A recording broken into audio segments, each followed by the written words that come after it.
Men are good. Boys in Education Part 5. Boys Under Siege. We saw from the last video that boys are under attack in schools. How are they under attack? Well, they learned that their sex has caused the world's problems, that men are privileged, that men are toxic and have oppressed women, that men just need to step aside and let women run things, then things would be better. They learn that boys are inherently inferior and simply need to try to be more like the girls. Oh boy. These messages get expressed repeatedly, both actively and passively, often subtle but sometimes blatant. They're unmistakable and are forced upon the boys without any counterpoint or any option for them to challenge or argue. These are the default. To argue would be unheard of. A third grader rarely argues with his teacher. She's queen and only speaks the truth. So boys are forced to shut up and accept the narrative that something is wrong with their sex. Such hateful and persistent messages are hurtful and abusive to our boys, and yet no one complains. What does it do to anyone who hears a constant drone of negative about their identity? Day in and day out, you hear there's something inherently wrong with you. You're helpless since you have no way to respond. What does years of that do to a person? There are several research-driven ideas that help us understand the intensity these messages may have on boys. One is the concept of learned helplessness. In studies, animals have been given negative stimuli repeatedly without any opportunity to escape. After many repetitions, the animals simply give up. They stop trying. Many are thinking this could be related to the origin of anxiety or depression. Could a similar principle be at play with boys and their involuntary exposure to hateful messages? It's not a stretch to see how boys being bombarded with negative messages about their sex are put in a helpless position, not unlike the learned helplessness situations. Might there be a cumulative effect? Who knows? Another research-driven concept is that of stereotype threat. An example of that stereotype threat is the idea that girls are exposed to stereotypes when young that claim that girls are not so great at math or science. Some are thinking this early exposure may impact their later disinterest in sciences. Okay, maybe so. But now think, if that's true, what sort of huge factor all of the anti-male messages that are being sent to boys might have on him. If the girls are negatively impacted by a minority message that they aren't so good at math and science, just imagine the impact of the multitude of misandrous messages boys receive. What might that do to them? Does anyone care? I don't think so. Then there's the element of self-fulfilling prophecy. When people hear negative ideas about them, it increases the chances that those negatives will come to fruition. Think about all the negatives boys hear about their sex and just stand back and imagine what impact that might have. Keep in mind that we know that the brain has great plasticity, that it can alter itself with the advent of new information. When children are young, they're particularly susceptible to negative messages having an impact on their young brains. The research shows us that children who are abused suffer from a lack of myelinization of their axons. Many think this is one of the causes of depression and anxiety, but they've also found that physical abuse and emotional abuse both have the same impact on the brain. Wouldn't it be easy to characterize the many negative, anti-male messages that boys receive as being somewhat similar to emotional abuse?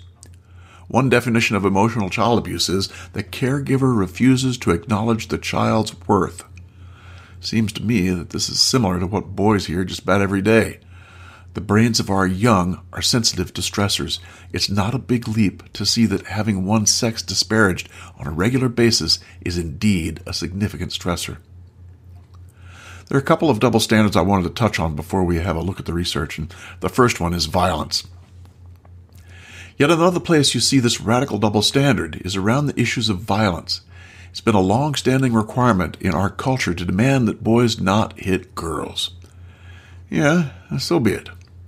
But in our increasingly feminist-drenched schools, something started happening more frequently.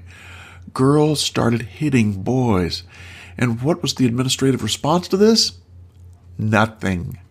No one lifted a finger, even when boys had the courage to complain to teachers that a girl had pinched, hit, pushed, or kicked him, he was told to go to his seat and not complain.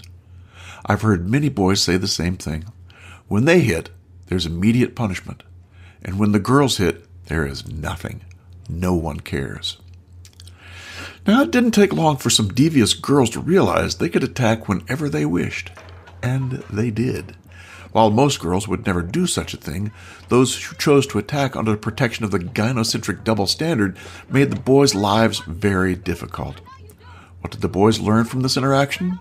They learned that you, as a boy, do not deserve protection. Your pain is not important. It's not as important as the girls. Shut up and quit complaining. Does that sound like emotional abuse to you? It does to me. It's important to note here that though it was a minority of girls doing this, the majority of girls did not call out the perps and would generally say nothing. They were willing to sell the boys down the river and allow the aggressive girls to do their evil. So how do you think that feels for boys? They likely have superior strength, but when attacked, they're required to stand down. Pretty tough lesson for a little guy, don't you think? I wonder sometimes if the situation was reversed, how would girls respond? Boys could hit them when they wanted, and they could neither complain or defend themselves. If they went to the teacher, they would be ignored. I'm guessing they would not handle that so well.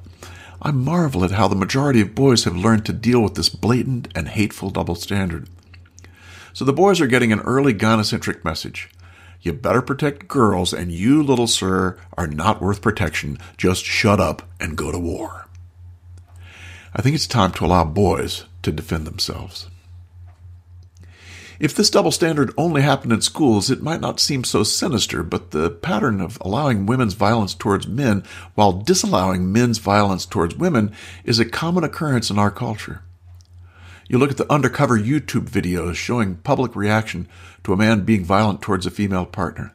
Everyone looks up. Many challenge the violence, both men and women.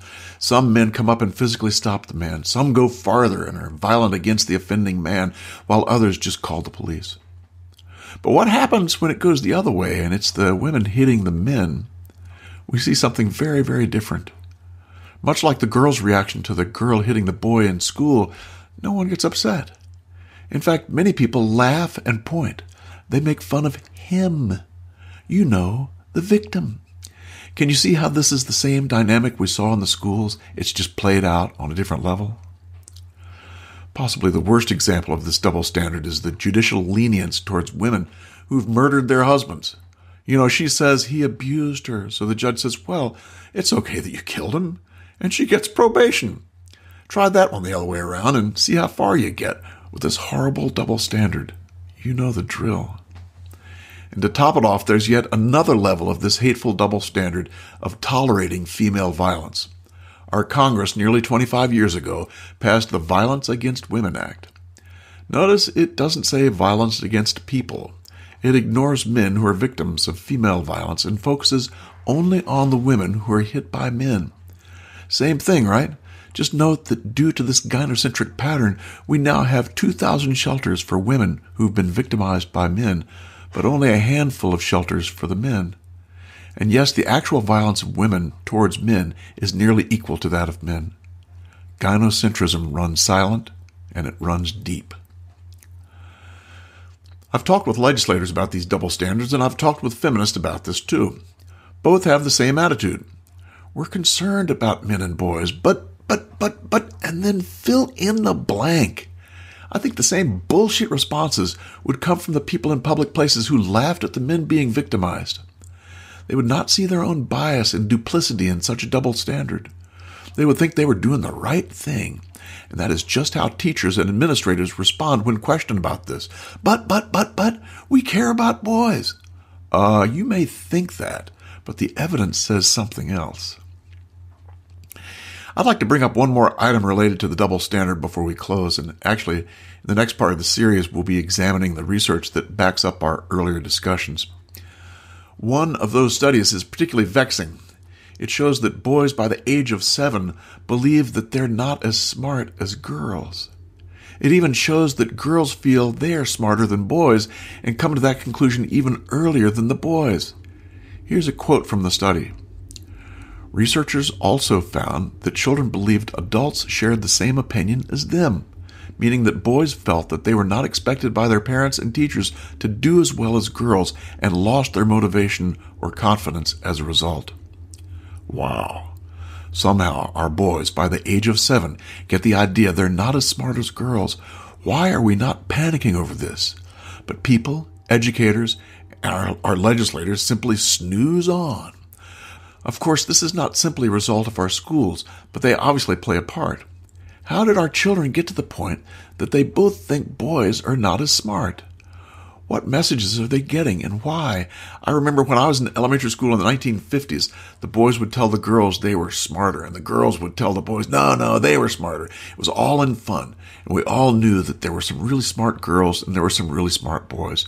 We tossed these ideas at each other in the same way we'd accuse the opposite sex of having cooties. But somehow, now this game has changed remarkably. We now condone crap like boys are stupid, throw rocks at them. We laugh at the girls rule and boys drool taunts. Somehow our culture is convincing our children that girls are smarter. This is a huge problem. Just imagine if the research had found the opposite, that girls and boys both believed that boys were smarter.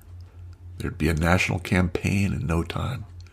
You likely remember that this was actually the rally cry of feminists to gain millions in funding in the 1990s. Her esteem is low. Girls didn't think they were as smart. Get her help now. But since it's boys, nobody lifts a finger. Our schools have become lopsided institutions that favor girls. Girls' preferences rule the roost. Schools are about everyone getting a trophy, sitting still, and about feelings. This is Girlville. It has even been found that boys' grades are dependent upon how much they act like girls. Act like girls, and you get better grades. We will see that and many other studies in the final video in the series. If you like this sort of content, please consider supporting Men Are Good on Patreon. We've just opened a private forum and are drawing red-pilled men from around the world discussing our issues, so join us. And keep in mind that men are good, as are you. Like, comment, subscribe, and hit that dang notification bell. Men are good.